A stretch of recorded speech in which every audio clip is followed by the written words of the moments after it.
Oke, jadi beberapa konten sebelumnya gue cuman modal HP doang ketika bikin konten. Jadi nggak pakai mikrofon eksternal sama sekali. Tapi beda dengan sekarang. Ini gue pakai mikrofon eksternal. Nah, pertanyaannya, kapan skenario gue pakai dan nggak pakai mikrofon? Gue jelasin sini. Jadi ketika gue pengen ngerutinin bikin konten jadi aktivitas harian gitu, gue seringin gitu, karena udah lama gue nggak ngonten video gitu. Ya, udah, gue ambil seminimal mungkin effort. Gue ambil handphone, gue record, ngomong depan kamera, selesai. Tapi beda ketika peruntukannya untuk bikin video voiceover misalkan. Gue lebih suka pakai mikrofon eksternal dengan kualitas mikrofon seperti sekarang. Karena gue gak bisa pungkiri sih, kualitas mikrofon di harga 200-300 ribuan itu kurang memuaskan gue. Mungkin buat beberapa orang itu udah cukup, ya, tapi buat gue kurang aja. Gue pikir waktu itu mikrofon gue rusak, tapi ternyata gue punya lagi yang di harga serupa, jadi gue punya dua. Tapi ternyata kualitasnya kurang buat gue. Ketika ketemu sama ini, Holyland, di atas 1 juta, nah alhamdulillah, gue puas sama hasil mikrofonnya. Dan emang gue udah effort juga untuk bikin suara gue lebih bulat, gitu. Karena sebenarnya suara gue tuh cempreng bro.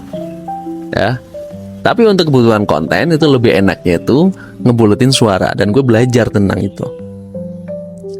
Setidaknya tuh kalau videonya agak burik tapi audionya bagus, itu bikin orang bisa betah nyimak konten video lo. Itu yang gue pelajari. Nah, karena itulah, jadi peruntukannya kapan gue pakai mikrofon eksternal dan kapan gue nggak pakai. Kayak sekarang gue butuh biar lo bisa nyimak gue sampai akhir, makanya gue bagusin audionya. Gue pakai mikrofon eksternal. Jadi gue ketika ngomong, tenaga gue tuh nggak perlu gue keluarin gede-gede, karena capek bro. Kalau pakai mikrofon handphone doang gitu, gue harus ngotot ketika bikin konten. Tapi beda kayak sekarang, gue bisa pakai seminimal mungkin effort untuk ngonten dari sisi suara gitu ya. Gitu, bedanya situ sih.